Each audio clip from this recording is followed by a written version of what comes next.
Qué bueno esto, ¿no? Sí. De recordar qué época es esto de Bellas Artes, Juan. Sí, ¿Ah? muy linda. Linda época, ¿no? Muy linda. Ahora, Juan, vos terminas, haces la Escuela de Bellas Artes, ¿en la secundaria sería o el profesorado? ¿O No, las dos hago, cosas? hago secundaria. Ajá. La verdad que era un alumno bastante, no sé si llamarle revolucionario. Ujú. Sí, preguntón, muy Inquieto. preguntón, muy inquieto. Como decías vos, Juan el Preguntón. Muy entusiasta en la época. Ajá. Y recuerdo que a los 17 años trabajaba muchísimo en mi casa, estudiaba, me enseñaban una técnica en la escuela y me iba a mi casa. Y la Y practicabas. la practicaba muchísimas veces, mucho tiempo, hasta que sentía que manejaba, la dominaba un poco a la técnica. Ajá. Y después preguntaba otra vez a mis profesores y me iba al estudio del Arquivesosi, él me escuchaba, me explicaba bien sobre medidas. Y tenía muchísima ansiedad, mucho hambre de aprender, muchísimo. Sigo siendo igual en ese aspecto, pero Sí. en la juventud mi madre se preocupaba porque no hacía otra cosa más que pintar y dibujar. Ujú. En ese tiempo no esculpía, era solo dibujo y pintura. Sí. Y me veía que estaba horas y horas y horas pintando y dibujando y no hacía otra cosa más que hacer esto y estudiaba, pero más pintaba y esculpía, dibujaba. Y era esa ansiedad de hacer. Vos viste lo que era juventud, todo Sí, ese sí. furor, lo he volcado en el arte. Está bien. He comenzado en chico nomás con un amigo de Berlé, que también es un muy buen escultor de Ajá. Santiago, Roberto, también del estudio del Arquivesosi. Y con Roberto participábamos en la Plaza Libertad y ganábamos premios, pero era el entusiasmo de la Claro. juventud. Claro, eran jóvenes, sí. Éramos jóvenes. Y un ex compañero, Walter Zielinski, que también él ya vive en el extranjero, nunca ha vuelto, digamos, ha vuelto en 2 ocasiones, se ha realizado en Europa, Pero, en realidad en Canadá. Y éramos los más inquietos de la época, digamos, Ajá. del hacer. Y bueno, Bellas Artes marca ese tiempo muy lindo. Yo era un enamorado del lugar, la Escuela de Bellas Artes me apasionaba, los talleres. Y cuando comienzo en el segundo año a hacer más escultura, trabajo con arcilla y después el profe Garay me comienza a hacer trabajar con cemento. ajá. Y ahí comienza otra etapa también donde me gusta muchísimo la técnica, lo veía que él trabajaba muchísimo cemento y me explicaba muchísimo sobre la técnica y cómo emplearlo al cemento, las proporciones para que no se cuartee. Y también he perdido el control en el tiempo del trabajar. Me refiero a perder el control a no limitarme en el tiempo de la salida de la escuela. Algunas veces me ponía, le decía al portero, déjame quedar en el taller, total a las 2 de la tarde vuelves a abrirte, yo quedo aquí, no me iba a mi casa a almorzar, quedaba en el taller de escultura, Bueno. seguía laburando, terminaba la clase a las 7 de la tarde y entraba a profesorado.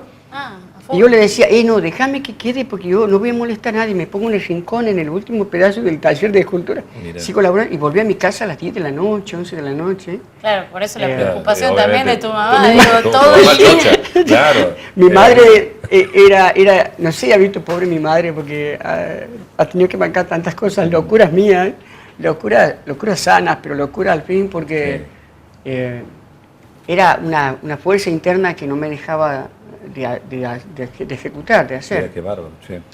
Y entonces, el último tiempo quedaba en la escuela y también he tenido momentos difíciles con profesores porque yo les planteaba cosas que no entendía por qué no se enseñaba algo y ese Y no era tan así. Y era un choque. Cuestionabas de alguna manera, Claro. claro, los profes. como que- y los profes también me entendían a mí porque me veían demasiado, no sé si soberbio o qué, pero era que yo quería saber todo. Pero era en realidad, más que nada, el saber qué es lo que hacía, por qué debía ser de ese modo. Sí. Y eso tiene que ver con lo técnico, con el análisis de obra, con las proporciones, con todo. Entonces también también planteaba fundamentos, cosas como si fuese... Sí. Y hoy me río un poco de cuando me veo en la juventud de cómo era, pero Sí. era propio de mi edad. No, pero aparte salta a la vista, digamos. Esto Claro. es en Israel, ¿no? Eso en Israel, sí. Ese es un arpa. He realizado el arpa en sí también. Hago la escultura en piedra y la parte de madera, hago la caja acústica está abajo, el arco y la columna que teóricamente tendría que estar en oblicuo. Ajá. No era necesaria porque la columna trabaja en la función de que la cuerda no tuerza el travesaño. Ah, bien. Y entonces, ¿Pero bien cuerda ahí? No. Sí, ahí tiene cuerdas. ¿Tiene cuerdas? Sí. ¿Arpa en serio? Sí, suena Ah. como un arpa, porque la idea era, la escultura tenía que ser interactiva con el espectador. Ah, qué bien. Entonces digo, bueno, voy a hacer un arpa y el día de la inauguración se llevaba la obra y una señora que tocaba el arpa. La han tocado. Sí, el organizador también era una familia de músicos Mira. y así que el hermano del organizador es que ha venido y ha hecho el afinado del instrumento y la han tocado cuando... Increíble, sí. Era interesante porque Y la Juan, gente... ¿cómo tienes estas oportunidades de poder participar a nivel internacional de estos simposios? ¿Cómo llegas, digamos? En el principio, presentarte, a en el participar? principio comienza en Loreto porque yo vivía en una casa muy sencilla y en la esquina había un baldío. Bueno, yo traía a mis hijos al Jardín de Infantes a Santiago porque tenía mi taller de pintura en Santiago. Vivía en Loreto pero tenía mi estudio en Santiago. Así que bueno... Ibas en y ese venías espacio, constantemente. Sí, venía todo el tiempo y en ese espacio, en ese baldío donde se ha hecho la exposición, esa exposición que les contaba anteriormente de Brasil a Santiago, esa noche donde esa comunidad alemana me convoca. A partir de ahí me voy a Europa en el 2003 y por eso es que marca una etapa muy fuerte y todos consideran que soy loretano. Claro. En realidad el hombre es de donde, una vez me dicen, ¿por qué usted hace más cosas para afuera y el hombre es de donde lo contienes? De donde lo... Sí. Es como un hijo, es padre quien cría a ese niño que quien da luz, o que quien lo trae al mundo.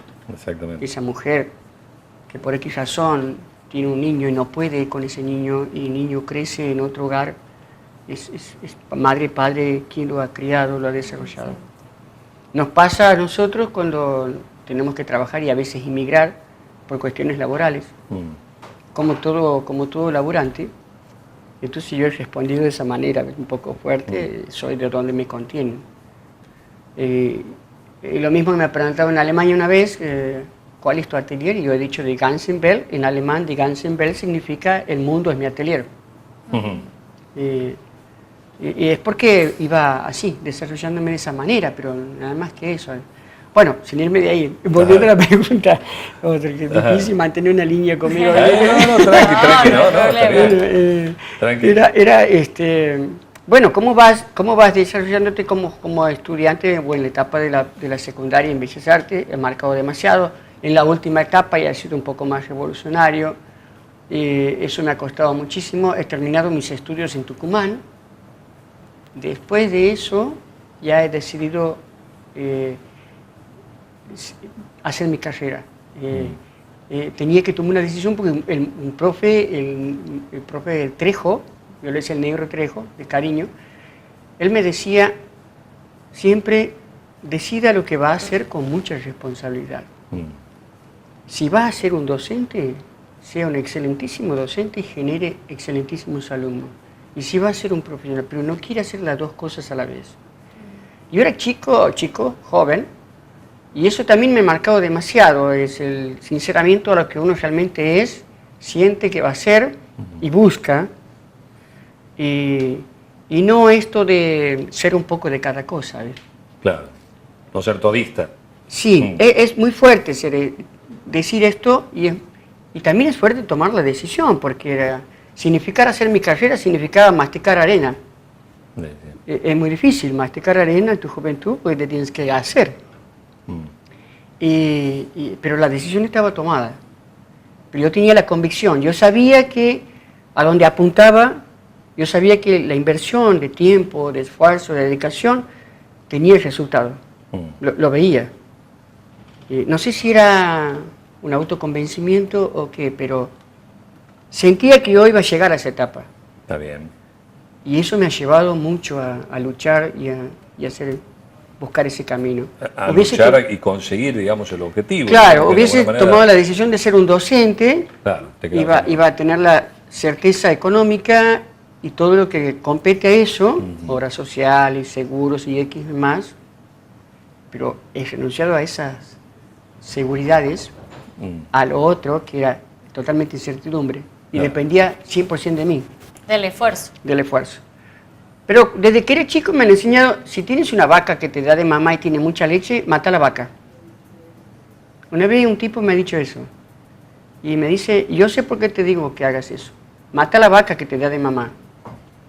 Y yo primero lo he escuchado y después he entendido. Y una vez en un reportaje en Loreto me pregunta un hombre, un periodista, qué es lo que más me costaba y qué es lo que más me gustaba de la vida. Y en ese caso le respondí eso, lo que más me gustaba era la decisión que había tomado. Y se me cruza una frase y le digo, porque es muy rica la pobreza. Y el tipo me queda mirando y dice, ¿cómo que es rica la pobreza? Es pobre, la pobreza es carencia. No, pero la carencia te hace ingenioso.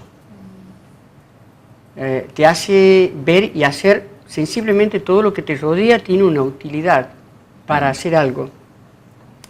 Y siempre le decía que esa necesidad de tener me ha llevado a descubrir cosas que si las hubiese tenido además nunca las hubiese visto. Me ha hecho hacer obras con cosas básicas que después me he dado cuenta que hacía más interesante el trabajo. Sí. Y, Claro. y al pueblo, a la gente que observaba el trabajo, decía, che, qué loco, porque con esto que nos sirve más vos le das una utilidad. Ahora, si hubiese sido de una cuna muy rica, nunca le hubiese dado una utilidad, una cuchara vieja o rota, ¿viste? Claro. No, necesito. Claro.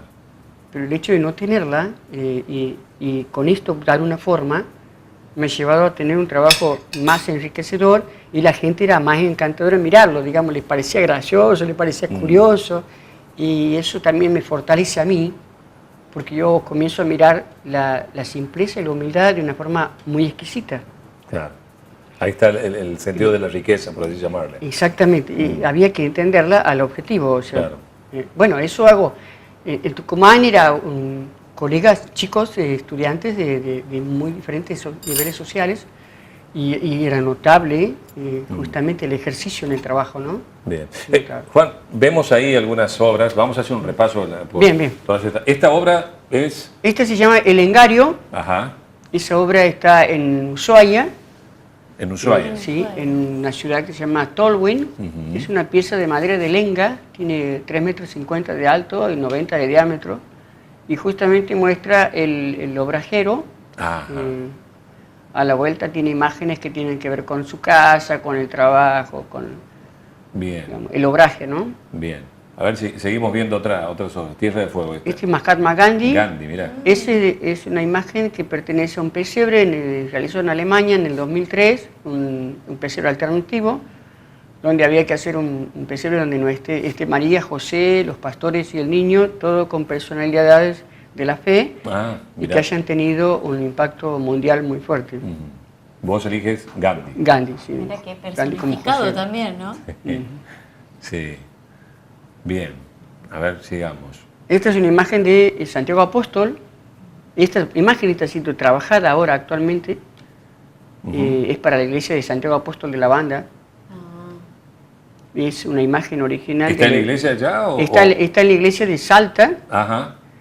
Y esta es una obra trabajado para realizada en Lituania. Ajá. Esta es en granito rosado. Esta obra la he hecho en el año 2007 en la ciudad de Vilnius.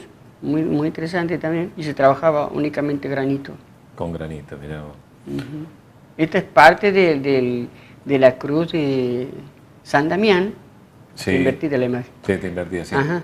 Esta es una pequeña obra chiquita que está hecha con madera, con un cucharón y 2 tenedores. Un cucharón y 2 tenedores. Ahí Sí. se ven, ahí se ven. Ajá, Es una cabeza que está agachada y los tenedores son las manos. Entrelazado el tenedor son los brazos y Ajá. el niño está Sí, sí, como Está bien.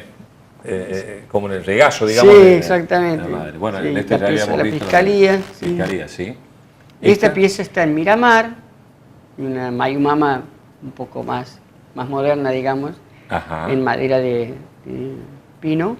Sí. Y las aletas, ese es un roble europeo. Mira. Es una madera muy linda. Esto está en Francia, es el éxtasis de Camille Claudel. Fua. Es una mujer que eleva con una tela. Esta está en Chaco, que es una obra premiada, está montada sobre vidrio, Sí. en un salto, sobre algarrobo blanco. San Serapio, Este está aquí en En la la... Merced. en la iglesia La de la Merced. Merced, sí, Ujú. San Serapio. Sí. Esta es otra proyección de Camille Claudel. Es una elevación, digamos, de... Esta está en Finlandia, El vacío después del adiós se llama. El Y vacío, justamente ¿no? es una obra que hacía, hay una etapa donde he trabajado la cuestión del niño, la mujer cuando pierde un niño, queda como un vacío, por eso le he puesto el vacío después del adiós. Qué bueno. Teresa de Calcuta, que es María en el pesebre alternativo de Alemania. Ah, en el contexto Ajá, de Gandhi sí. también. Sí. Tiene este es Cristo de la capilla de la Mamantula. Ajá. Qué laburo ese. ¿El Cristo de Algarrobo está De hecho? Algarrobo, sí. Ajá. Y Oscar Romero. Oscar Romero, la imagen que he puesto en el pesebre alternativo es el que más simbolismo santiagueño tiene. Estos son los niños que están en el árbol seco que está en la calle Olaechea. Claro, Ah, exactamente. claro. La Sí, leche, están así ahí lo puestos van a los- ver. Sí, la idea de los libros en sus espaldas es como que pueden imaginar, los niños que leen, Sí. que cultivan la lectura, pueden imaginar y volar. Esa era la Sí, idea. sí, sí, sí. Ahí están. Qué lindo. Los colores primarios, bueno, ahí está el niño Manuelito. Manuelito, exactamente. Manueli. El Manuelito que- grande, bastante grande. Sí. Que el original me decía era Es pequeño, chiquito. 30 centímetros Claro, y tiene. este ya. Esta es otra obra que está en Finlandia. Esta obra se llama Soneto de amor para la espera. Esta es de la pieza de Sí. Israel, Del arpa. Ajá. el arpa. Bien. Esta es una pieza que está en Carrara. He trabajado, he hecho un perfeccionamiento en mármol de Carrara durante 5 años, he estudiado en Italia. Ajá. La técnica de desbaste por 3 puntos, una técnica que usaba Miguel Ángel. He estudiado ¿Dónde está esta obra? En Italia. En Italia. Es la réplica por compás, he estudiado y estudió la restauración del mármol de Carrara. Oh. Este es un detalle de la mano de Francisco de Asís. Ajá. ¿Ve el tono como sangre? O sea, la sangre. Sí, Sí. sí, sí. Bueno, el pan tiene la cruz latina dividido en 4 partes del pan. Ajá. A la parte superior se ve la marca de los dientes Ajá. y de la parte de la cruz que queda como el pan partido y una herida, sale Sí. la sangre. Ah. Bueno, cuando iba a trabajar Francisco, digo, ¿qué hago? La parte de la sangre de sus marcas en las manos y los pies. ¿Cómo hago? ¿La pinto o no la pinto? Bueno, comienzo, me traen un bloque armado de madera del Inge. Los pegamentos de las maderas son normalmente transparentes, translúcidos. Ujú. Pero en cuanto ha llegado el bloque, el pegamento tenía chorreado en la unión de las maderas rojo. Mirá, Como- justo. Justo. Entonces yo lo primero que he dicho cuando he visto el bloque, Francisco, aún no te esculpo y ya aparece tu sangre. Así que lo que he hecho es cortarle con mucho cuidado y guardar. Cuando terminó de esculpir Francisco, he pegado en su mano. Qué bárbaro. Por ahí se dan cosas, por ejemplo, en otro bloque, cuando tenía que hacerlo de Oscar Romero, Ujú.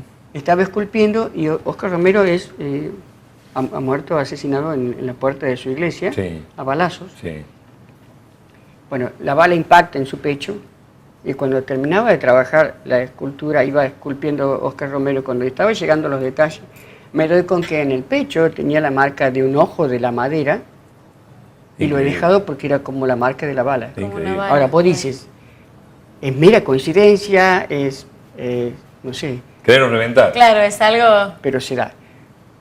Y una de las cosas que en mi vida me ha marcado muy fuerte ha sido el arte religioso. Ujú.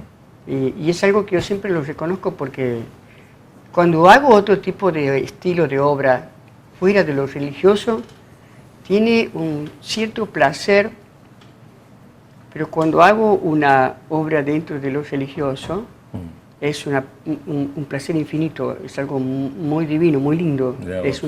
es como sentirme realizado. Y eso hace que sienta que, bueno, es como que soy cuando hago esto. Claro. Te sientes pleno, digamos. Sí, es diferente. Claro, No sé no digo que algo sea mejor que lo otro. claro. Simplemente digo que la sensación de la ejecución de esto es distinto, es una experiencia diferente. Me pasa en cualquier imagen religiosa que haga. Mirá vos. Bueno, Juan, la verdad que... mucho por hablar mucho todavía, por nos hablar. quedó corto el Demasiado. tiempo de la Es que televisión, no puede ser de otra manera con un artista internacional, Sí. porque es Hablo así, demasiado. donde ha diseminado por todo el mundo sus esculturas y donde representa a Santiago del Estero de una manera realmente increíble, ¿sí? Las obras que vemos, que están aquí también en nuestra provincia, las obras que están en otros lugares del mundo, y que, bueno, deja la impronta, ¿no es cierto?, de una persona apasionada en el tema tal cual lo acabamos de escuchar, de una persona sencilla, ¿sí?, de una persona... La sencillez de los grandes, como uno bien lo dice, ¿no? Y con esta humildad creo que, y el esfuerzo y el sacrificio de toda una vida, hoy se ve reflejado, ¿no es cierto?, y se refleja en las obras que Juan Bejarano deja para todo el mundo, en realidad. Juan, muchas gracias por estar. Sí, por favor, muchas gracias a ustedes. Ha Gracias sido un por placer acompañarnos. compartir el desayuno Eso. y estar con ustedes. Bueno, con la comunidad de Santiago. A través de su Muchísimas canal. gracias. Bien, Muchísimas un placer, gracias, Juan. muchas gracias. Y que De sigan nada. los éxitos, ¿no? Y Claro. Muchas gracias. ¿Hay algo por hacer, digamos, ahora Sí, en este año? sí, estoy trabajando en una decoración, en una casa. Ajá. Es un trabajo, por así llamarlo, decorativo, en columnas, Ajá. un revestimiento, un friso. Pero en este trabajo en particular se me ha ocurrido trabajar todos los detalles, y en mi casa me miran como diciendo, ¿cuándo vas a terminar esa obra? Como decía Miguel Ángel cuando la termina, ¿verdad? Claro, Porque claro. estoy con una cosa, comienzo con otra, le estoy Vos poniendo tienes tu detalles. tallercito ahí en tu casa. En mi casa, sí. Claro, entonces estás ocupando lugar, Juan. Sí, muchísimo. lugar y tiempo, mucho Y tiempo. aparte mucha madera, Claro, ¿viste? Que claro. con la máquina. Mis vecinos, yo les quiero decir a mis vecinos en público que les Sí. agradezco muchísimo La paciencia. la paciencia que me tienen. Me saludan muy bien, muy cortés, me preguntan cómo estoy, pero con mucho cuidado. Está bien. Y bueno, Muchas gracias, Juan. de nada. Gracias. Bueno, Juan Bejarano, entonces, el invitado en este miércoles, un gran artista santiagueño, en este miércoles de Pulso Urbano.